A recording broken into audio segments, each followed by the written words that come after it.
Hello friends, എല്ലാവർക്കും നമസ്കാരം. അപ്പോൾ നാളത്തെ ഒരു അടിപൊളി പ്രമോയിലേക്ക് എല്ലാവർക്കും സ്വാഗതം.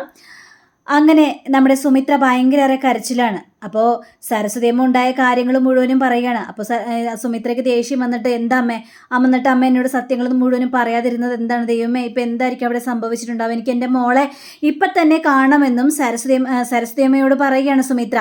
അപ്പോൾ ഇത് കേട്ട് സരസ്വതിയമ്മയാണെങ്കിൽ, സുമിത്രയെ നീ വേണ്ട, ഇപ്പം അങ്ങോട്ട് പോകേണ്ട ആവശ്യമൊന്നുമില്ല.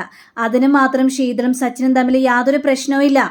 സച്ചിന് ശീതൾ എന്ന് പറഞ്ഞ ജീവനാണ്. നീ അതിനിടയിൽ കയറി പ്രശ്നങ്ങൾ ഉണ്ടാക്കാനായിട്ട് നിൽക്കണ്ട. അമ്മ എന്തിനാ അങ്ങനെയൊക്കെ പറയുന്നത്? അവൾ എത്ര മാത്രം ദുരിതം അനുഭവിക്കുന്നുണ്ടെന്ന് എനിക്ക് മാത്രമേ അറിയുള്ളൂ. അതൊക്കെ അമ്മയോട് പറഞ്ഞിട്ടൊന്നും യാതൊരു കാര്യമില്ല എന്നും പറയുകയാണ്. എന്ത് ദുരിതം അനുഭവിക്കുന്നു? ഞാൻ സുമിത്രേ, ഉണ്ടായ കാര്യങ്ങൾ മുഴുവൻ ഞാൻ നിന്നോട് പറഞ്ഞതാണല്ലോ. ദേ, സച്ചിൻ അത്രയും മാത്രം ശീതള ഇഷ്ടമായത് കൊണ്ടാണല്ലോ അങ്ങനെയൊക്കെ സംസാരിച്ചത്.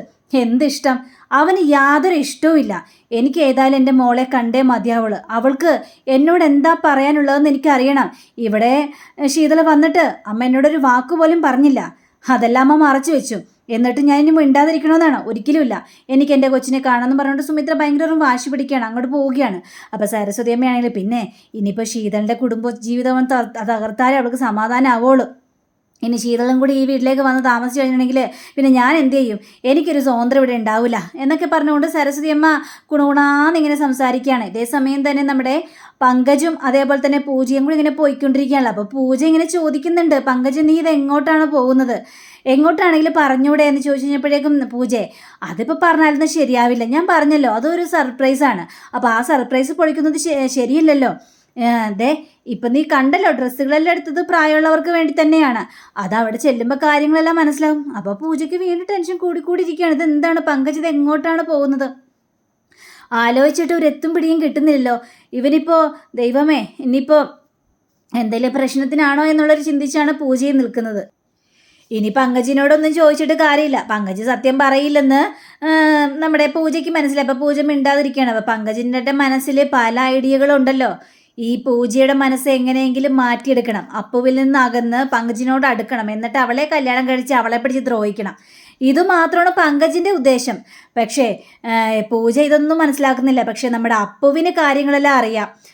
ഇവിടെ ചതിക്കാൻ വേണ്ടി തന്നെയാണ് ഈ പങ്കജ് കൊണ്ടുപോകുന്നതിനുള്ള കാരണം. അതൊക്കെ നന്നായിട്ട് തന്നെ അറിയാം.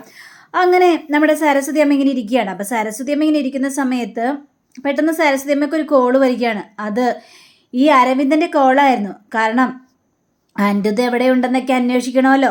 അപ്പോൾ അനിരുദ്ധിൻ്റെ പിന്നിൽ നടക്കാനാണ്. ഇയാളാണെങ്കിൽ ഭയങ്കര മടിയനുമാണ്. അപ്പോൾ അനിരുദ്ധ് എവിടെയുണ്ടെന്ന് കണ്ടെത്തിയാൽ മാത്രമേ ഇനി രജിതയുടെ മുന്നിൽ ആള് കളിക്കാനായിട്ട് പറ്റുള്ളൂ. അപ്പോൾ അതിനു വേണ്ടി തന്നെയാണ് ഈ അരവിന്ദൻ സരസ്വതിയമ്മയെ വിളിക്കുന്നത്. അപ്പോൾ സരസ്വതിയമ്മ ചോദിക്കണം, ഇപ്പം എന്തിനാണ് നിങ്ങൾ എൻ്റെ ഫോണിലേക്ക് വിളിച്ചത്? എന്തെങ്കിലും കാര്യമുണ്ടോ? ആ കാര്യമുണ്ട്. കാര്യമില്ലാതെ നിങ്ങളെ വിളിക്കേണ്ട ആവശ്യമില്ലല്ലോ. എന്ത് കാര്യം? നിങ്ങൾക്ക് എന്താണ് ഇപ്പം എന്നോട് സംസാരിക്കാനുള്ളത്? രഞ്ജിത്ത് എന്തെങ്കിലും പറഞ്ഞു വിട്ടോ? അല്ലെങ്കിൽ വല്ല സമ്മാനോ കാശോ തരാൻ വേണ്ടിയാണോ നിങ്ങൾ എന്നെ വിളിക്കുന്നത്? നിങ്ങൾക്ക് ഈ സമ്മാനവും കാശിൻ്റെ കാര്യം മാത്രമേ പറയാൻ സമയമുള്ളൂ. ഞാൻ വേറൊരു കാര്യം പറയാൻ വേണ്ടിയാണ് വിളിച്ചത്. വേറൊരു കാര്യമോ? നിങ്ങളുടെ ഒരു കൊച്ചുമോനില്ലേ അനിരുദ്ധ്? ആ ഉണ്ട്. ആ അനിരുദ്ധ് ഇപ്പം എവിടെയാ? അവനെവിടെയാണെന്ന് എനിക്കങ്ങനെ അറിയാം. അവനെവിടെയാണെന്ന് എനിക്കറിയില്ല. അതായത് നിങ്ങളുടെ വീട്ടിലേക്ക് അനിരുദ്ധ് വന്നായിരുന്നോ? സുമിത്രയെ കാണോ മറ്റോ എന്തെങ്കിലും ചെയ്തോ അനിരുദ്ധ്? അപ്പം ഇത് കേട്ട് കഴിഞ്ഞപ്പോഴേക്കും നമ്മുടെ സരസ്വതി അമ്മയ്ക്ക് എന്തൊക്കെയോ ഒരു ഡൗട്ട് തോന്നുകയാണ്. ഇയാളെന്തിപ്പം ഇങ്ങനെ ചോദിക്കാനുള്ള കാരണം? അനിരുദ്ധ് വന്നോ, സുമിത്രയെ കണ്ടോ, സംസാരിച്ചോ എന്നൊക്കെ. അപ്പം ഇതിലെന്തോ പന്തികേടുണ്ടല്ലോ. അപ്പോൾ സരസ്വതി അമ്മ പറയുകയാണ്, നിങ്ങളിപ്പോൾ എന്താ ഇങ്ങനെ ചോദിക്കാനുള്ള കാരണം? അല്ല, രഞ്ജിത പറഞ്ഞിട്ടുണ്ടല്ലോ, അവിടെ എന്തെങ്കിലും കാര്യമോ പ്രശ്നമോ ഉണ്ടായിട്ടുണ്ടെങ്കിൽ രഞ്ജിതയോട് വിളിച്ചു പറയണമെന്ന്. നിങ്ങൾ ഇതുവരെ അനിരുദ്ധിൻ്റെ കാര്യത്തെക്കുറിച്ചൊന്നും പറഞ്ഞില്ലല്ലോ. അതിന് അനിരുദ്ധിൻ്റെ കാര്യത്തെക്കുറിച്ച് എന്തെങ്കിലും അറിഞ്ഞാൽ മാത്രമല്ലേ എനിക്ക് പറയേണ്ട ആവശ്യമുള്ളൂ. അല്ലാതെ അറിയാത്ത കാര്യത്തെക്കുറിച്ച് ഞാനെന്തിനാ പറയുന്നത്? ദേ, അതാ ചോദിച്ചത്, നിങ്ങൾക്ക് അനിരുദ്ധിനെ കുറിച്ച് എന്തെങ്കിലും അറിയുമെന്ന്. ഇല്ല, എനിക്ക് ഏതായാലും അനിരുദ്ധിനെ ഒന്നും അറിയില്ല. നിങ്ങൾക്ക് എന്തെങ്കിലും അറിയാം? നിങ്ങളിപ്പോൾ അനിരുദ്ധിൻ്റെ കാര്യം എന്തിനാ തിരക്കുന്നത്? നിങ്ങളും അനിരുദ്ധും തമ്മിൽ എന്താ ബന്ധം? അങ്ങനൊരു ബന്ധമില്ല. അല്ല, സുമിത്രയുടെ മക്കളൊന്നും സുമിത്രയുടെ അടുത്തില്ലല്ലോ. അതുകൊണ്ട് ഞാൻ ചോദിച്ചെന്നേ ഉള്ളൂ. നിങ്ങളത് കാര്യമൊക്കെ എടുക്കേണ്ട ആവശ്യമൊന്നുമില്ല.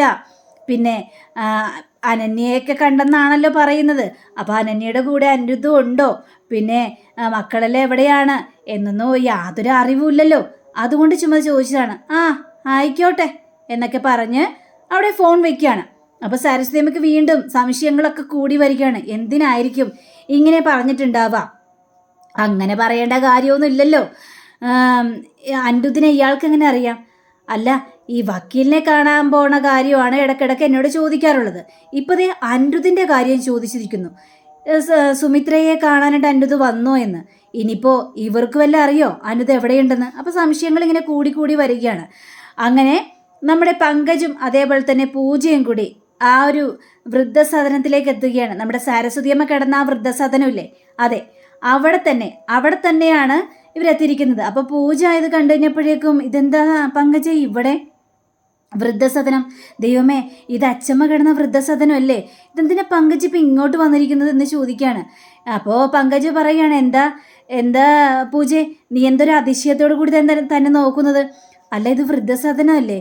എന്തിനാ നമ്മൾ ഇങ്ങോട്ട് വന്നിരിക്കുന്നത്? പറയാം. ആദ്യം ആ കാറിൽ നിന്ന് ഡ്രസ്സുകളൊക്കെ എടുക്ക്. അപ്പോൾ പൂജയ്ക്ക് വല്ലാത്തൊരു അതിശയം തോന്നുകയാണ്. ഈ ഡ്രസ്സുകളെല്ലാം എന്തിനാണെന്ന് പൂജ എന്നോട് ചോദിച്ചില്ലേ? അതെ, ഇവിടെയുള്ള അമ്മമാർക്ക് കൊടുക്കാൻ വേണ്ടിയാണ് ഞാൻ ഈ ഡ്രസ്സുകൾ മുഴുവനും മേടിച്ചത്. അപ്പോൾ പൂജയ്ക്ക് തൻ്റെ കണ്ണുകളെ വിശ്വസിക്കാൻ പറ്റുന്നില്ല. കാരണം പങ്കജിൻ്റെ ഭാഗത്തു നിന്നാണ് ഇങ്ങനെ കൊണ്ടായതെന്ന് ആലോചിക്കുമ്പോൾ ഒട്ടും വിശ്വസിക്കാനായിട്ട് പറ്റുന്നില്ല. അങ്ങനെ പങ്കജും അതേപോലെ തന്നെ പൂജയും കൂടി നേരെ അകത്തേക്ക് കയറി ചെല്ലുകയാണ്. അപ്പോൾ പങ്കജിനെ കണ്ടു കഴിഞ്ഞപ്പോഴേക്കും ഇവർക്ക് ഭയങ്കര സന്തോഷം. അപ്പോൾ എന്തൊക്കെയോ പറഞ്ഞു വെച്ചിട്ട് ഈ പങ്കജ് കളിച്ചിരിക്കുകയാണ്. കാരണം ഇനിയിപ്പോൾ ഇവിടെ വന്നു കഴിയുമ്പോഴത്തെ പങ്കജിനെ അറിയാൻ പാടാത്ത രീതിയിൽ ചെയ്യാനായിട്ട് പാടില്ലല്ലോ. അപ്പോൾ പങ്കജിനെ അറിയാം, ഇതിനു മുമ്പ് ഇവരെയൊക്കെ സഹായിച്ചിട്ടുണ്ട് എന്നൊരു തോന്നിപ്പിക്കൽ അവിടെ തോന്നിപ്പിക്കുകയാണ്. അങ്ങനെ നമ്മുടെ പങ്കജ് അങ്ങോട്ട് ചെന്നിട്ട് ഇവർക്ക് കൊടുക്കാനുള്ള ഡ്രസ്സുകളെല്ലാം ഇങ്ങനെ നിരത്തി വെക്കുകയാണ്. അതിനുശേഷം പങ്കജ് പറയുകയാണ്, നാളെ എൻ്റെ പിറന്നാളാണ്. അപ്പോൾ എൻ്റെ പിറന്നാളായിട്ട് നിങ്ങൾക്ക് ഡ്രസ്സൊക്കെ തരാൻ വേണ്ടി വന്നതാണ്. നിങ്ങളുടെ അനുഗ്രഹം എൻ്റെ കൂടെ എപ്പോഴും ഉണ്ടാകണമെന്നൊക്കെ പറയുകയാണ്. അങ്ങനെ പറഞ്ഞതിന് ശേഷം അവിടുത്തെ ഒരു മാനേജർ ഉണ്ടല്ലോ, അപ്പോൾ അവരെല്ലാവരും കൂടി ശരി പങ്കജ് നിങ്ങൾ കൊടുത്തോന്ന് സാറേ, നിങ്ങൾ കൊടുത്തോന്നൊക്കെ പറഞ്ഞുകൊണ്ട് ആ ഡ്രസ്സ് ഓരോ അമ്മമാർക്കും എടുത്തു കൊടുക്കുകയാണ്. അപ്പോൾ അതൊക്കെ കൊടുക്കണ്ട കഴിഞ്ഞപ്പോഴേക്കും നമ്മുടെ പൂജയുടെ മനസ്സ് അങ്ങോട്ട് നിറഞ്ഞൊഴുകുകയാണ്.